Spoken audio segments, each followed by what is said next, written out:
Hello मेरे प्यारे विद्यार्थियों, मैं हूं प्रदीप चौधरी और आप सभी लोगों का हमारे यूट्यूब चैनल PWP पर स्वागत है। आज के इस लेक्चर में आपको बताया जाएगा कि जो संधारित्र की प्लेटों के बीच में तो किसी भी परावैद्युत पदार्थ को रखा जाता है तो वह किस प्रकार से कार्य करता है, और इसी के बाद में आपको बताया जाएगा परावैद्युत में ध्रुवण किस प्रकार से होगा और भंजक विभवांतर और परावैद्युत सामर्थ्य क्या चीज होते हैं।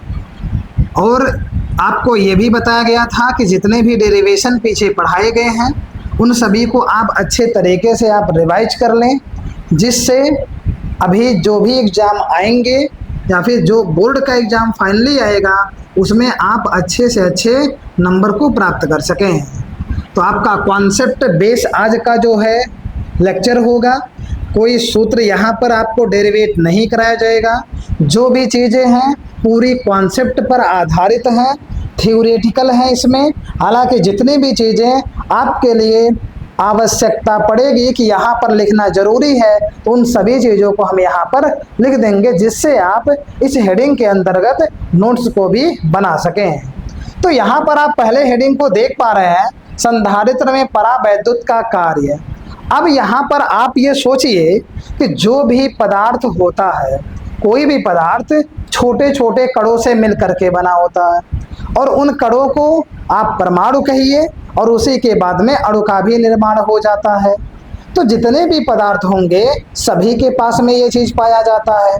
और भी आपको ये बताया गया है, जैसे कोई भी पदार्थ है तो उसके पास में जो है नाभिक भी पाया जाएगा। नाभिक के अंदर प्रोटॉन और न्यूट्रॉन पाए जाते हैं, इसी के कारण नाभिक को धनावेशित कहा जाता है। जबकि इसके बाहर जो होता है वहां पर इलेक्ट्रॉन चक्कर लगाता है। यदि हम यहाँ इस पूरे को मान लेते हैं कोई अणु, तो ऐसी स्थिति या परमाणु मान लेते हैं, ऐसी स्थिति में इनके बीच में प्रोटॉन और न्यूट्रॉन पाया जाएगा, इसी कारण इन्हें धनावेशित कहा जाता है। लेकिन इसके बाहर में इलेक्ट्रॉन जो है चक्कर लगाता है। आपको हमने बताया है कि आचालकों को ही परावैद्युत कहा जाता है, इसीलिए आचालक में मुक्त इलेक्ट्रॉन नहीं पाए जाते हैं, अर्थात वे नाभिक के आकर्षण बल के द्वारा बंधे होते हैं। लेकिन जो चालक होते हैं उनमें जितने भी मुक्त इलेक्ट्रॉन होंगे वो सभी नाभिक की कक्षाओं से बहुत दूर पाए जाते हैं, इसलिए उनमें आकर्षण बल नहीं पाया जाता और इसी के कारण ही उनमें गति भी पाई जाती है और इसीलिए चालकों में वैद्युत धारा का प्रवाह संभव हो जाता है। तो आपको हम इसी कॉन्सेप्ट पर लाने का प्रयास कर रहे हैं। क्या चीज़ें आपको यहाँ पर हमने बताया, एक बार दोबारा आप जान लें कि कोई भी पदार्थ होगा या कोई परमाणु है या फिर कोई अणु है, उनके बीच में पाया जाता है प्रोटॉन और न्यूट्रॉन और उसी को नाभिक के अंदर माना गया है, इसलिए नाभिक को धनावेशित कहा गया है। इससे बाहर जो है इलेक्ट्रॉन समीप में होगा, तो जो इलेक्ट्रॉन यहाँ समीप की कक्षा में होगा इस पर नाभिक का आकर्षण बल लगेगा और ये इलेक्ट्रॉन अपने इच्छा के अनुसार गति नहीं करता है, इसलिए ये बंधा रहता है। और जब जो इलेक्ट्रॉन बंधा है इसका मतलब है वह वैद्युत चालन किसी चालक में नहीं करा पाएगा। ऐसी स्थिति में वह पदार्थ आपका परावैद्युत कहलाता है। लेकिन बात यहाँ पर यदि किया जाए चालक पदार्थों के लिए, तो जो चालक पदार्थ होते हैं उसमें जो भी मुक्त इलेक्ट्रॉन होते हैं नाभिक की कक्षाओं से दूर पाए जाते हैं और ये इलेक्ट्रॉन जो हैं पूरे नाभिक में पूरे पदार्थ में गति करते रहते हैं। इसी के कारण ही जो पदार्थ या फिर जिन पदार्थों में मुक्त इलेक्ट्रॉन पाया जाता है उन्हीं को चालक की श्रेणी में रखा जाता है, क्योंकि आवेश के प्रवाह के लिए मुक्त इलेक्ट्रॉन ही उत्तरदायी होते हैं। मतलब मुक्त इलेक्ट्रॉनों के द्वारा ही उसमें धारा का प्रवाह जो है संभव हो पाता है। तो इतनी चीजें आप यहाँ पर जान गए। इसी कॉन्सेप्ट को लेकर के हमने यहाँ पर जो है फिगर को बनाया हुआ है। तो पहले आपको कॉन्सेप्ट यही देखना है कि जितने भी पदार्थ पाए जाते हैं सभी पदार्थ जो है छोटे छोटे कणों से मिलकर बने होंगे, उन्हें आप परमाणु कहिए। परमाणुओं से मिलकर के अणु भी बन जाता है। तो इस स्थिति में जब वह परमाणुओं से मिलकर के बने अथवा अणुओं से मिलकर के बने हैं, तो अणुओं के बीच में, परमाणुओं के बीच में ही उनका एक नाभिक पाया गया। नाभिक जो है धनावेशित होगा, लेकिन बाहर जो होंगे इलेक्ट्रॉन वो ऋणावेशित होते हैं। लेकिन जो इलेक्ट्रॉन नाभिक से समीप होगा उन पर आकर्षण बल लगेगा, इसीलिए बधा रहेगा। और जो इलेक्ट्रॉन नाभिक की कक्षा से दूर होगा उन पर किसी प्रकार का नाभिक का आकर्षण बल नहीं लगेगा और वे उस चालक में जो है अनियमित गति करेंगे, या फिर वह नाभिक के चारों ओर अनियमित गति करते रहते हैं। और इन्हीं के कारण जो कुछ पदार्थ होते हैं उन्हें चालक की श्रेणी में रखा जाता है। चलिए, तो यहाँ पर आपके लिए 2-3 लाइनें कुछ कॉन्सेप्ट बना दिया जाए, फिर इस चित्र की ओर चलते हैं। तो यहाँ पर ये पता चल गया कि प्रत्येक पदार्थ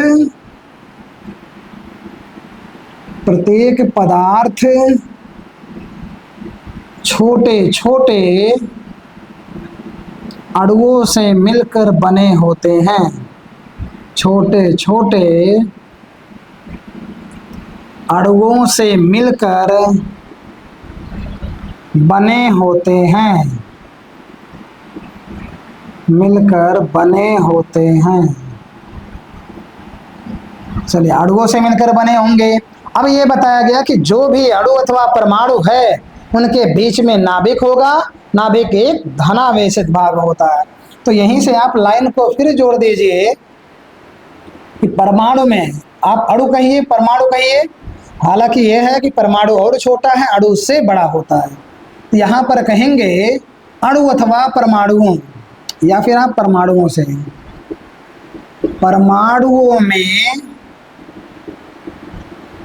धन आवेश,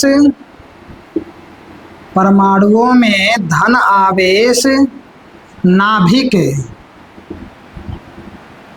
धन आवेश नाभिक होता है,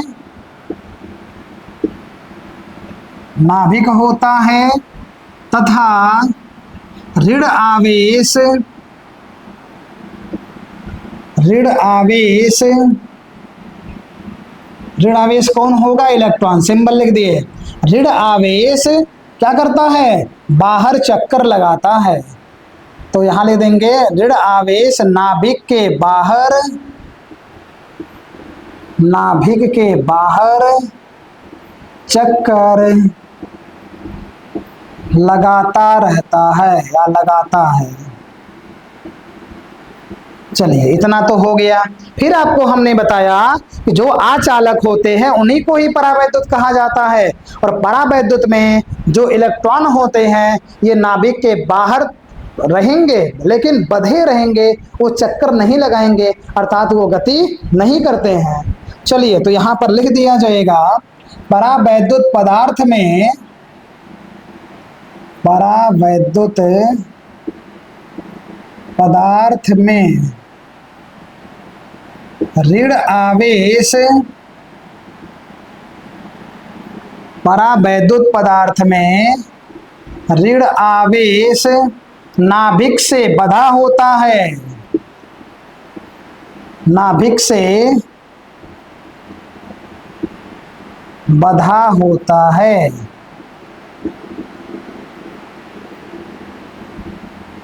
बंधा होता है। चलिए, अब ये आपका एक बेसिक कॉन्सेप्ट है जिसके द्वारा आप ये जो दिया है संधारित्र में परावैद्युत, तब आप इसको क्लियर कर पाएंगे। तो यहाँ पर हमने जो है पदार्थ को एग्जाम्पल ले लिया कि कोई भी पदार्थ होगा छोटे छोटे कणों से मिलकर बना होगा, उन्हें आप अणु या फिर परमाणु कहिए। पहले छोटा कण परमाणु होगा, परमाणुओं से मिलकर के अणु का निर्माण हो जाता है। तो उसमें जो भी आपका परमाणु होगा उसमें धन आवेश नाभिक के रूप में पाया जाता है या नाभिक के अंदर पाया जाता है, जबकि नाभिक के बाहर ऋण आवेश होता है और वह इलेक्ट्रॉन के रूप में पाया जाता है और वह नाभिक के बाहर ही चक्कर लगाता रहता है। परावैद्युत की बात यहाँ पर हमने जोड़ दिया कि जो भी परावैद्युत होते हैं उसके इलेक्ट्रॉन जो होते हैं वह नाभिक के द्वारा बंधे रहते हैं, अर्थात वे किसी भी प्रकार से उस चालक के अंदर गति नहीं कर सकते हैं। अब आप यहाँ पर जोड़िए कि मान लिया जाए यहाँ पर संधारित्र है बहुत ध्यान से आप समझिएगा, फिर उसके बाद में अभी नोट्स यहाँ बना देंगे। यहाँ पर हमने संधारित्र की दो प्लेटें लिया, एक प्लेट धनावेशित है और दूसरी प्लेट यहाँ पर ऋणावेशित ले ली गई है। तो कहेंगे कि दो यहाँ पर प्लेटें हैं तो संधारित्र की ही प्लेटें होंगी, और ये भी आपको बताया गया एक प्लेट धनावेशित होगा तो दूसरा ऋणावेशित हो जाएगा, और ये एक दूसरे के समांतर भी रखी जाती हैं, आपको पिछले लेक्चर में हमने बता दिया। अब इसके बाद इन्हीं दोनों प्लेटों के बीच में एक आप किसी परावैद्युत पदार्थ या परावैद्युत पट्टी को ला करके रख दीजिए। जैसे ही आप परावैद्युत पट्टी को लाएंगे तो जो परावैद्युत ये पट्टी पाई जाती है, इसमें जो आपको बता दिया गया इलेक्ट्रॉन वह नाभिक से बंधे होते हैं, लेकिन जैसे ही आएंगे यहाँ पर क्रिया होगी, और ये क्रिया ऐसी होती है कि जो ये नाभिक अर्थात धन वाला आवेश ऋण वाले को बांधे रखता है अपने अंदर, वो क्या करता है, इलेक्ट्रॉन वहां से निकल करके धन वाले प्लेट की ओर हो जाएगा, और जो आपका धन है वह ऋण वाले प्लेट की ओर हो जाता है। और इस प्रक्रिया के दौरान यहाँ जो ये पट्टिका लाई गई है, इसके अंदर भी एक वैद्युत क्षेत्र उत्पन्न हो जाता है, जिसे हमने ई कहा, और ये आपका जो है ये प्लेटों के बीच में पूरे में वैद्युत क्षेत्र है ई। तो ई और ई डैश यहाँ दर्शाया गया, कैपिटल ई प्लेटों के बीच में वैद्युत क्षेत्र है, और ये आपका जो है यहाँ पर परावैद्युत पट्टिका जो लाई गई है इसका क्षेत्र हो जाएगा। तो इसका मान कम होता है और इसका मान हमेशा ज्यादा होता है। तो यहाँ से क्या कॉन्सेप्ट बन रहा है कि जब किसी परावैद्युत पदार्थ को संधारित्र की प्लेटों के बीच में लाया जाता है तो ऐसी स्थिति में नाभिक के द्वारा जो बंधे हुए आवेश हैं ये अपना आगे पीछे गति कर लेंगे। और गति किस प्रकार से करेंगे, जैसे कि यहाँ पर प्लस है तो इधर माइनस आएगा, और यहाँ माइनस है तो इधर प्लस हो जाता है। तो यहीं पर लाइन को जोड़ेंगे कॉन्सेप्ट को कि जब परावैद्युत पदार्थ को या जब किसी परावैद्युत पदार्थ को संधारित्र की प्लेटों के बीच संधारित्र की प्लेटों के बीच रख दिया जाता है, प्लेटों के बीच रख दिया जाता है,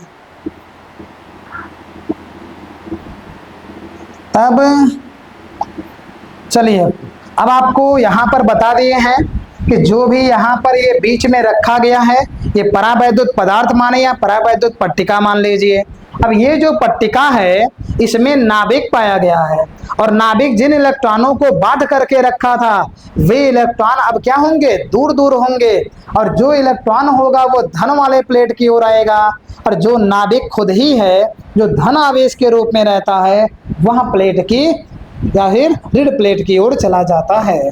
तो यहाँ पर लिखेंगे तब पट्टिका के नाभिक, तब पट्टिका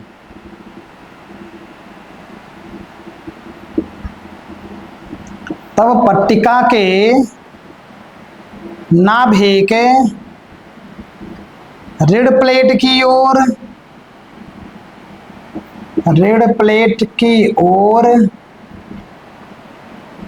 तथा ऋण प्लेट की ओर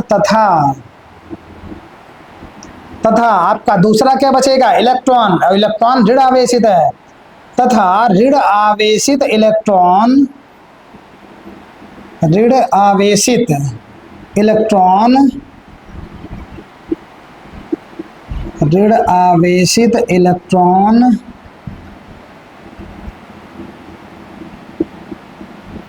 धन प्लेट की ओर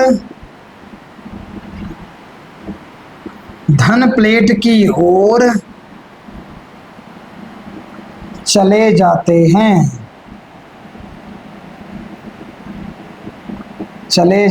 हैं। चलिए तो यहाँ पर आपको बता दिया गया कि जब किसी परावैद्युत पदार्थ को संधारित्र की प्लेटों के बीच में रखेंगे तो यहाँ पर आप ये देख पा रहे हैं ये संधारित्र की प्लेटें हैं, इन्हीं के बीच में हमने परावैद्युत पदार्थ को रख दिया है। ऐसी स्थिति में क्या होगा, जो ये पट्टिका पाई गई है इसके अंदर जो नाभिक है वह जो है चला जाएगा ऋण प्लेट की ओर, और जो इसके अंदर पाया गया है इलेक्ट्रॉन वह ऋण आवेशित होता है तो ये चलाएगा धन प्लेट की ओर। अब इतनी स्थितियां आप यहाँ देख पाए। अब निष्कर्ष यही निकल रहा है कि यहाँ पर आवेश विपरीत मिल रहा है, इसलिए आकर्षण का बल लगेगा, और यहाँ पर आप देखेंगे यहाँ भी विपरीत लग रहा है, इसलिए आकर्षण का बल यहाँ पर लग रहा है।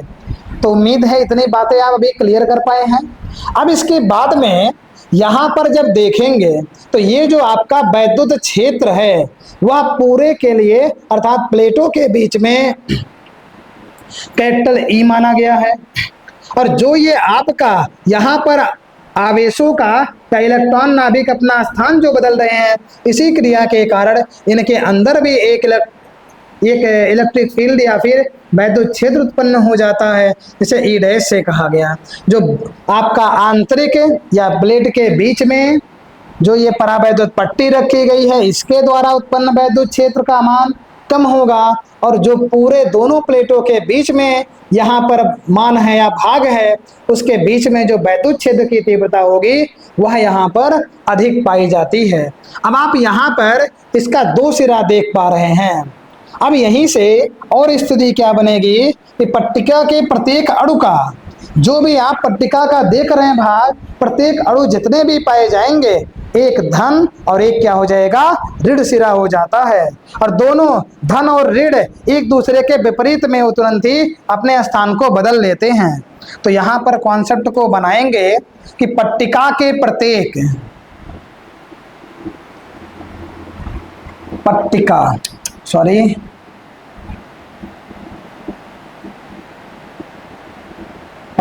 के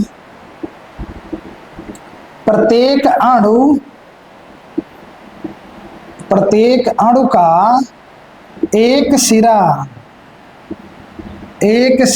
धन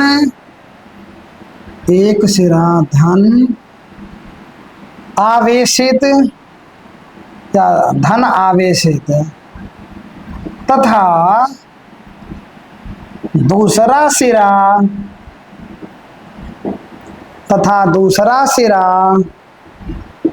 ऋण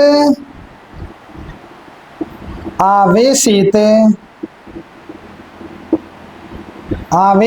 होता है।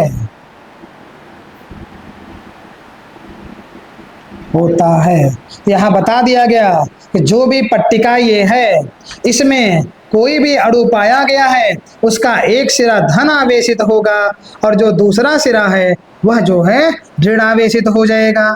अब आप संधारित्र की जो ये धन वाली प्लेट है उसके सामने ऋण आवेश होगा, और जो संधारित्र की ऋण वाली प्लेट है उसके सामने धन आवेश पाया जाएगा।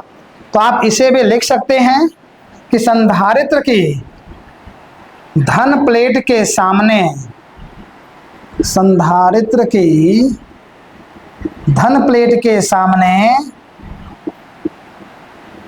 धन प्लेट के सामने ऋण आवेश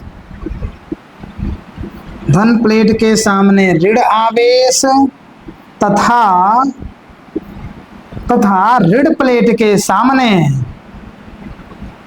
ऋण प्लेट के सामने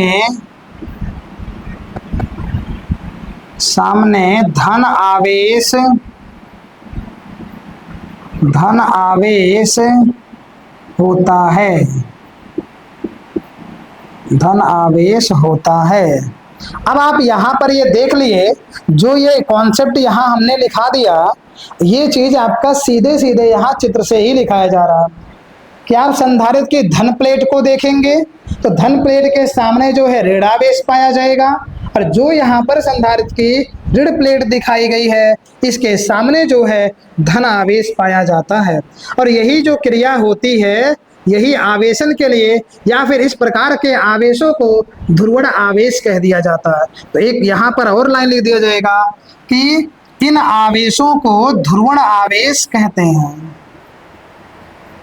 इन आवेशों को इन आवेशों को ध्रुवण आवेश कहते हैं। आवेश कहते हैं, इन आवेशों को ध्रुवण आवेश कहते हैं। चलिए अब यहाँ पर आपको जानना आगे है कि जो यहाँ पर पट्टिका लाई गई है संधारित्र की प्लेटों के बीच में, तो ऐसी स्थिति में यहाँ पर अभी इसका कॉन्सेप्ट नहीं लिखाया गया।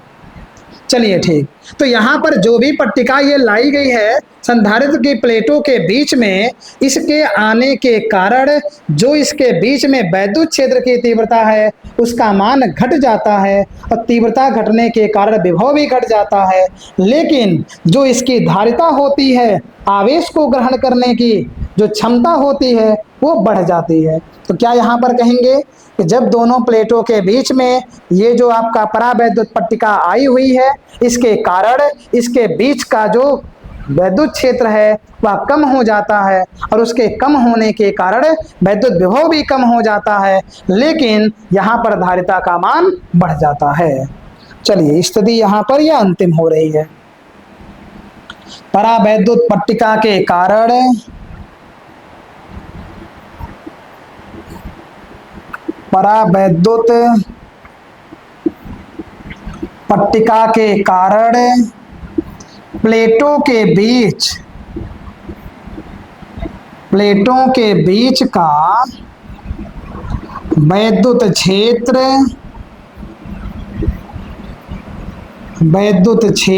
घट जाता है। इससे इसका विभव भी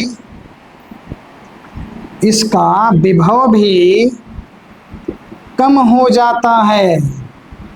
विभव भी कम हो जाता है। कम हो जाता है। इसके फलस्वरूप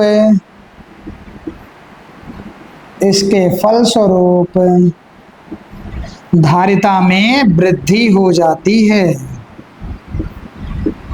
धारिता में वृद्धि हो जाती है। चलिए, तो ये आपका जो है कॉन्सेप्ट है।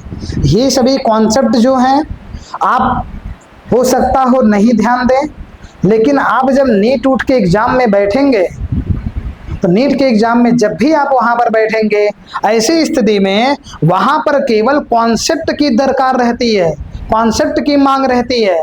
आप किसी चीज को रट करके उस एग्जाम को क्लियर नहीं कर पाएंगे, अब वो चाहे नीट का हो या फिर आपका जेई का हो। इसीलिए कॉन्सेप्ट को जानना बहुत ही जरूरी है। अब आप किसी को पढ़ करके सीधे जाएंगे तो ऐसी स्थिति में वहां पर थोड़े से क्वेश्चन को घुमा करके पूछ लिया गया, थोड़ा सा मॉडिफाई कर दिया गया, थोड़ा सा कॉन्सेप्ट बेस पर बना दिया गया, तो ऐसी स्थिति में वह जो प्रश्न होगा वह आपके द्वारा नहीं बन पाएगा, और वह यदि आप बनाएंगे गलत तो आपका माइनस मार्किंग है, आपका और भी नंबर लेकर चला जाएगा। इसीलिए ये जो थ्योरीज होती हैं ये बहुत कीमती होती हैं, और यही थ्योरी ही एक बेसिक कॉन्सेप्ट को डेवलप करती हैं, तब जा करके आप डेरिवेशन या न्यूमेरिकल को आप सॉल्व कर सकते हैं। इसीलिए इसे आप हर हाल में एकदम ध्यान के तरीके से इसको समझ भी लेंगे। यहाँ पर हमने पूरा बता दिया है, आप इसको पीछे से एक बार और देख सकते हैं कि क्या क्या चीज़ें यहाँ बताई गई हैं, कैसे कैसे कॉन्सेप्ट इसके बारे में बताए गए हैं, कैसे कैसे इसको लिखाया गया है, तो सब चीज़ों को आप अच्छे प्रकार से कर पाएंगे। तो आप इसका पहले स्क्रीनशॉट ले लीजिए, इसके बाद में अगले हेडिंग की ओर चलते हैं, और वह भी आपका हेडिंग जो है केवल कॉन्सेप्ट बेस का है। चलिए, आपका स्क्रीनशॉट हो गया होगा।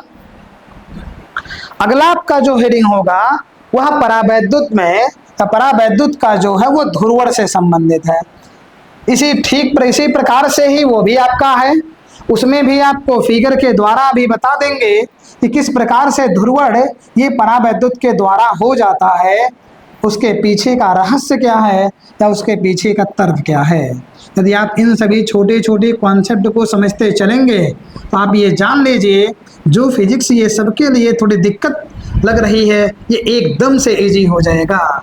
समस्या क्या है, आप लोग बस केवल हो सकता है डेरिवेशन पर ध्यान देते हो या फिर ऐसी परिभाषाओं पर ध्यान देते हो जो छोटी छोटी रहती हैं, लेकिन ये सभी चीजें एकदम से कॉन्सेप्चुअल हैं, इसीलिए इनको आप बेहतरीन तरीके से समझें। आप इसे अपने नोट्स में अवश्य ही लिखते चलें।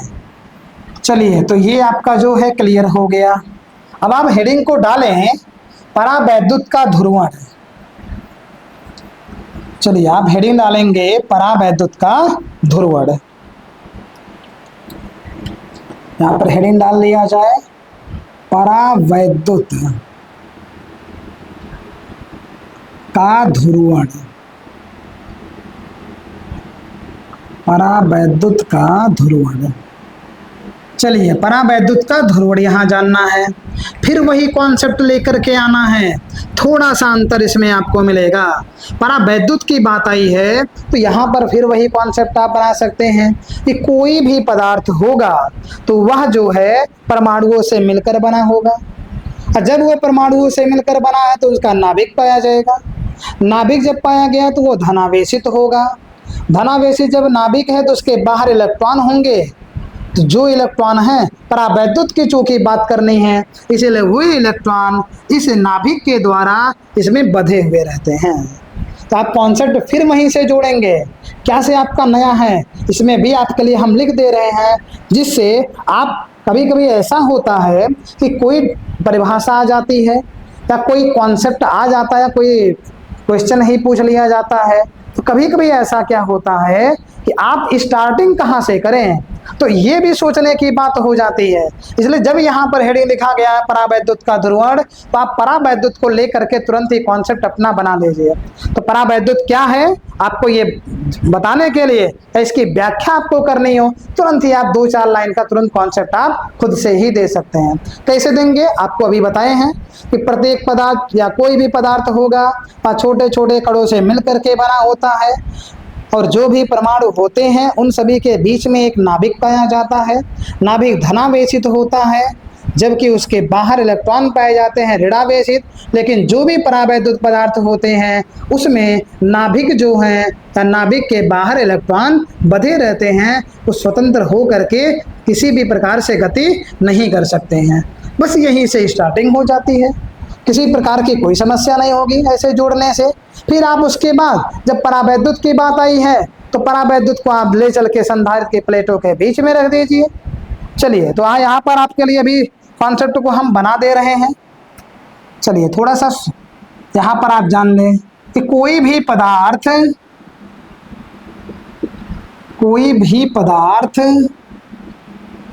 अणुओं से मिलकर बना होता है। कोई भी पदार्थ अणुओं से मिलकर बना होता है, मिलकर बना होता है। चलिए, अणुओं से मिलकर बना होता है।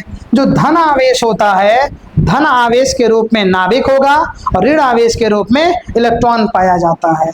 तो यहाँ पर हो गया कोई भी पदार्थ अणुओं से मिलकर बना होता है। धन आवेश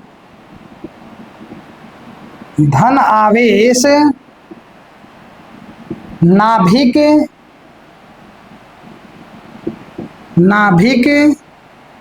के अंदर धन आवेश जो है नाभिक के अंदर लिखिए या भीतर लिख दीजिए। चलिए, नाभिक के अंदर पाया जाता है, नाभिक के अंदर पाया जाता है। ऋण आवेश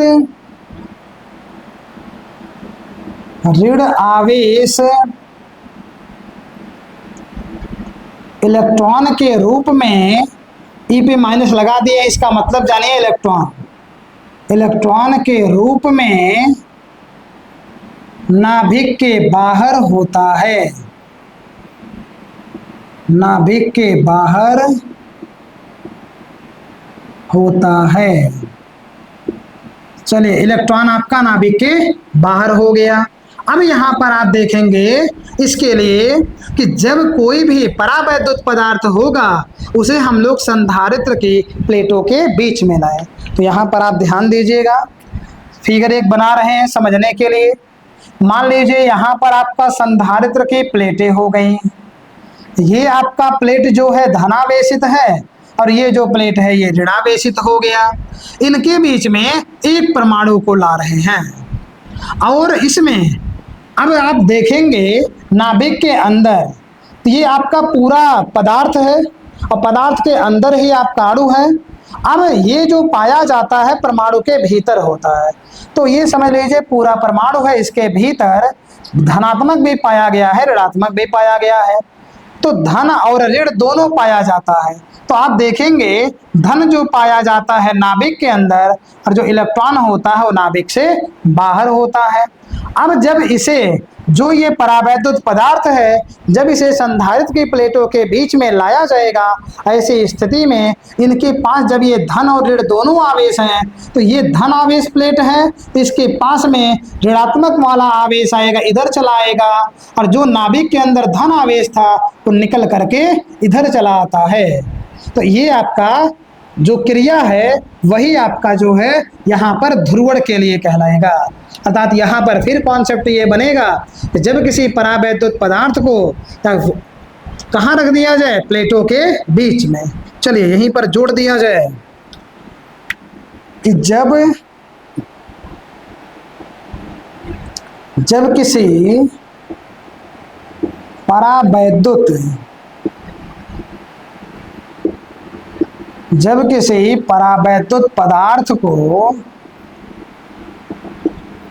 पदार्थ को संधारित्र की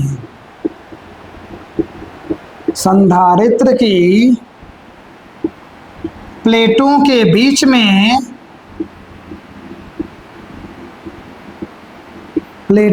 बीच में लाया जाता है या रखा जाता है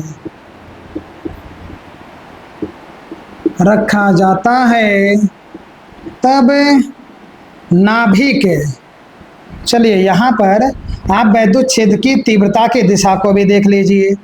तो यहाँ पर जो नाभिक होगा वह वैद्युत क्षेत्र की दिशा में चलेगा, जबकि जो इलेक्ट्रॉन पाए जाएंगे वह नाभिक की विपरीत दिशा में हो जाते हैं। तो यहाँ पर क्या लिखेंगे, रखा जाता है तब नाभिक वैद्युत क्षेत्र की दिशा में, तब नाभिक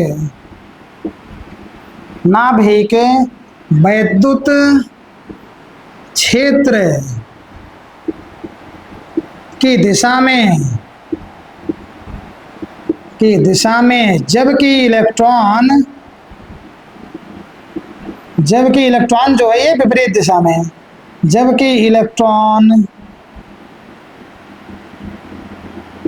क्षेत्र के विपरीत दिशा में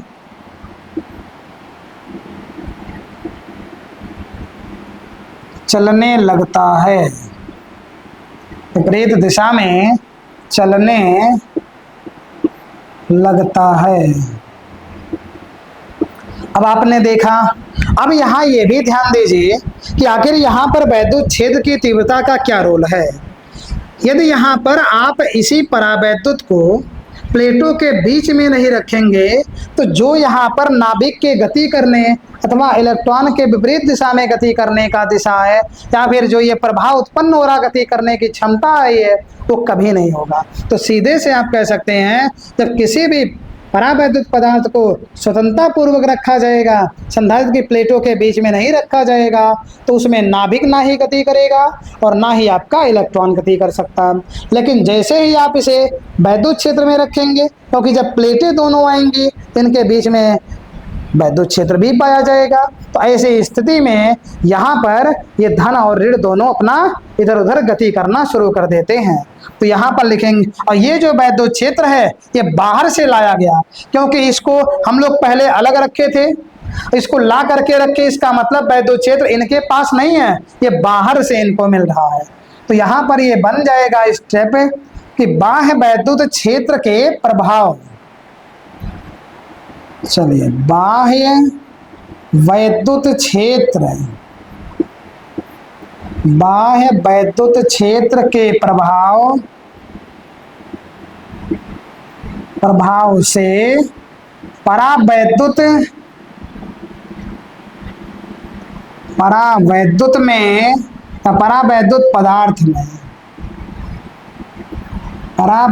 पदार्थ में होने वाली क्रिया को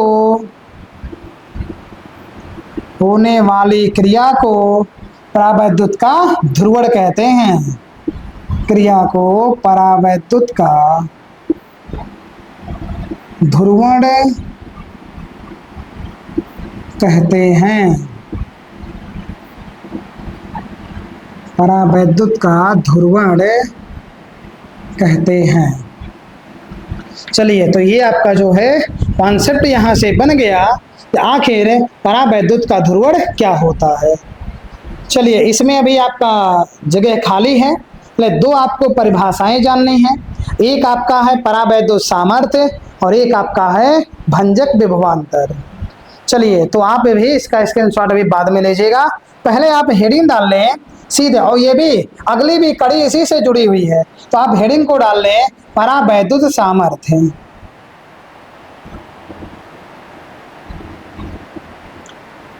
परावैद्युत सामर्थ्य। चलिए, परावैद्युत सामर्थ्य क्या होता है, इसे आप पहले ध्यान पूर्वक समझ लें, आखिर इसके पीछे का कॉन्सेप्ट क्या होता है। चलिए, आप यहाँ पर ध्यान दें। पहले मान लीजिए कहीं पर संधारित्र की प्लेट है। चलिए, यहाँ ध्यान से बहुत समझिएगा, यहाँ पर हम लोग संधारित्र की क्या बना देंगे, प्लेट है। तो जो संधारित्र की प्लेटें होती हैं, एक को धनावेशित मानेंगे, एक को ऋणावेशित। जो आपको समझा रहे इसकी व्याख्या नहीं है, यहाँ पर हम परिभाषा को अभी लिख देंगे, लेकिन ये परावैद्युत सामर्थ्य का डिफिनेशन आया कहाँ से, आप इसी को यहाँ पर ध्यान से पहले समझ लीजिए। तो सबसे पहले आपको बताया गया कि एक हमने संधारित्र लिया, और संधारित्र में आप जानते हैं या बता दिया गया है आपको, एक प्लेट धनावेशित होगा और दूसरी प्लेट जो है वह ऋणावेशित हो जाता है। और यदि इनके बीच में कोई भी पदार्थ आया है जो कि परावैद्युत है, इनके बीच में परावैद्युत पदार्थ की बात कही जा रही है, यदि यहाँ पर आया है तो ऐसी स्थिति से इनका जो विभवांतर है वह सीमित हो जाता है। अर्थात विभवांतर सीमित हो जाएगा, बहुत ज्यादा बढ़ेगा नहीं। चलिए, फिर से एक बार कॉन्सेप्ट को देखेंगे, क्या क्या बताए। यहाँ पर आपको बताया गया कि संधारित्र ले लीजिए, संधारित्र की प्लेटों के बीच में जैसे ही आप परावैद्युत पदार्थ को लाएंगे तो जो विभवांतर का मान है वह सीमित हो जाता है। अब इसी के साथ में आप यहाँ पर देखेंगे कि जो परावैद्युत के बीच में पाए जाने वाले अणु हैं, ये सभी अणु ये तनित अवस्था में हो जाते हैं। तनित मतलब स्ट्रेस हो जाता, खिंचाव आ जाता है। आपको यहाँ बता दिया गया कि संधारित्र की प्लेटों के बीच में जब भी एक परावैद्युत पदार्थ आएगा तो उसका विभव जो है सीमित हो जाता है, वो बढ़ेगा नहीं, घटेगा नहीं, वो सीमित हो जाएगा, उससे ज़्यादा तो होगा ही नहीं। और इसके कारण जैसे जैसे आप यहाँ पर V का मान देखेंगे, बढ़ाएंगे, V के मान को क्या करिए, अब बढ़ाइए, V के मान को बढ़ाएंगे, जो E का भी मान है वह भी बढ़ जाता है। यहाँ पर पहले क्या बताए कि संधारित्र की प्लेटें हैं, आप उनके बीच में परावैद्युत पदार्थ लाइए, V का मान सीमित रहेगा, अर्थात अपने आप से वो कभी नहीं बढ़ सकता और ना ही घटेगा। लेकिन जैसे ही इसके विभव को बढ़ाएंगे तो इनके प्लेटों के बीच में जो वैद्युत क्षेत्र की तीव्रता होती है उसका भी मान बढ़ जाएगा, और इस तीव्रता के बढ़ने पर जो परावैद्युत के बीच में, परावैद्युत पदार्थों के बीच में अणु पाए जाते हैं उनमें क्या होता है, स्ट्रेस अर्थात खिंचाव हो जाता है। अब ये खिंचाव आप जानते हैं, किसी भी चीज में खिंचाव एक हद तक होता है, यदि आप ज्यादा खींच देंगे तुरंत ही क्या होगा, तो टूट जाता है। आप ये जान लीजिए, जब ये खिंचाव उत्पन्न होगा तो ये भी एक सीमा तक ये होगा, और यदि उससे ज्यादा आपने विभव को बढ़ा दिया तो ऐसी स्थिति में जो आपका ये अणु है तुरंत ही इससे इलेक्ट्रॉन जो है ये बाहर निकल जाता है। और जैसे ही बाहर निकला तो ऐसी स्थिति में इसका मतलब ये कहा जाएगा जो ये संधारित्र पाया गया है इनकी प्लेटों के बीच में भंजन होने लगा। इनकी प्लेटों के बीच में अलग जितने भी अणु पाए गए हैं उन सभी अणुओं से इलेक्ट्रॉन निकल करके बाहर निकल जाएगा। तो ऐसी स्थिति यहाँ पर जो है परावैद्युत सामर्थ्य की बन जाएगी। उम्मीद है आप समझ पाए होंगे। एक बार और ध्यान से आप समझिए। यहाँ पर हमने संधारित्र को लिया, संधारित्र की प्लेटों के बीच में परावैद्युत पदार्थ को ले आए। परावैद्युत पदार्थ को लाने पर विभव का मान सीमित हो जाएगा, लेकिन कहीं बाहर से आप क्या करिए, विभव के मान को बढ़ाइए। विभव के मान को बढ़ाने पर इसकी वैद्युत क्षेत्र की तीव्रता भी बढ़ेगी और जो ये परावैद्युत पदार्थ है इसके जो अणु पाए गए हैं वो तनित अवस्था में हो जाएंगे, अर्थात खिंचाव उत्पन्न करेंगे, वो एकदम से स्ट्रेस हो जाएंगे। ऐसी स्थिति में जो नाभिक के अंदर इलेक्ट्रॉन पाया गया है वो तुरंत ही बाहर निकल जाएगा। इसका मतलब हो गया कि संधारित्र की प्लेटों के बीच में जो है ये आपका खंडित होना शुरू हो गया। तो आपको ये यहाँ पर परिभाषा यही बनानी है कि जो भी परावैद्युत होगा उसके पास भी एक क्षमता पाई जाती है कि वह खंडित ना हो। चलिए परिभाषा यहाँ पर बना लिया जाए कि किसी भी परावैद्युत, चलिए आपकी इच्छा होगी तो फिगर को भी आप ऐसे एक समझने के लिए बना सकते हैं। चलिए परिभाषा को यहाँ पर लिखेंगे कि किसी भी परावैद्युत पदार्थ के लिए, किसी भी परावैद्युत पदार्थ के लिए वह अधिकतम, वह, चलिए इधर ही लिख दिया जाए, वह अधिकतम वैद्युत क्षेत्र, वह अधिकतम वैद्युत क्षेत्र, चलिए वैद्युत क्षेत्र अधिकतम होगा जिसे ये क्या करेगा, जिसे जो पदार्थ है बिना वैद्युत भंजन के सहन कर जाता है। चलिए किसी भी पदार्थ, परावैद्युत पदार्थ के लिए वह अधिकतम वैद्युत क्षेत्र, जिसमें आप वैद्युत क्षेत्र को देखेंगे जिसे पदार्थ, आप परिभाषा को समझ करके बनाएंगे तो बन जाएगा, जिसे पदार्थ बिना वैद्युत भंजन के सहन कर सकता है। वैद्युत भंजन के मतलब बिना टूटे, भंजन के सहन कर सकता है, सहन कर सकता है, कॉमा। अब यही आपका जो क्षमता हो रही है यही क्या कहलाएगी, परावैद्युत सामर्थ्य कहलाएगी। यहाँ आप लिख सकते हैं कॉमा, उस पदार्थ की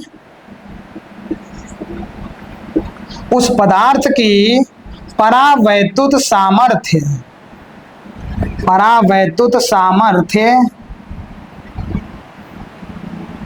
कहलाती है, परावैद्युत सामर्थ्य कहलाती है। चलिए तो ये आपका परावैद्युत सामर्थ्य हो गया। इसको आपने बना लिया होगा समझने के लिए। चलिए इसको इरेज करके एक परिभाषा और है भंजक विभवांतर, उसे भी इसी स्लाइड पर बना लिया जाए तो आपको एक बार स्क्रीनशॉट में तीनों प्राप्त हो जाएगा। चलिए तो वहाँ पर आप हेडिंग डालिए आगे, तो आप लोग अपना हेडिंग डालिए, हम यहाँ पर ही इसकी परिभाषा को बना ले रहे हैं। चलिए हेडिंग आपका क्या होगा, भंजक विभवांतर, भंजक विभवांतर, विभवांतर। चलिए ये भी आपका जो भंजक विभवांतर है वह इसी से ही मिला हुआ है कि किसी भी संधारित्र की प्लेटों के बीच में इतना विभवांतर होना चाहिए। जो भी प्लेटें ऐसे यहाँ पर बनाई गई थी इन प्लेटों के बीच में इतना विभवांतर होना चाहिए कि जिस पर जो प्लेट रखी गई है उस पर किसी भी पदार्थ को भंजित नहीं करा सके। चलिए सेंटेंस क्या यहाँ बन सकता है कि किसी संधारित्र की प्लेटों किसी संधारित्र की प्लेटों के बीच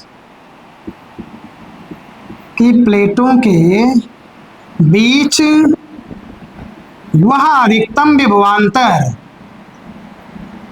प्लेटों के बीच वह अधिकतम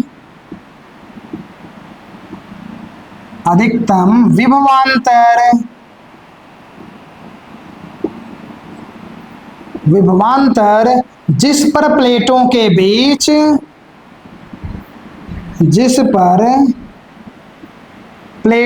बीच रखे,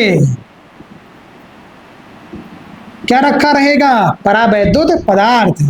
प्लेटों के बीच रखे परावैद्युत पदार्थ में भंजन होने लगता है,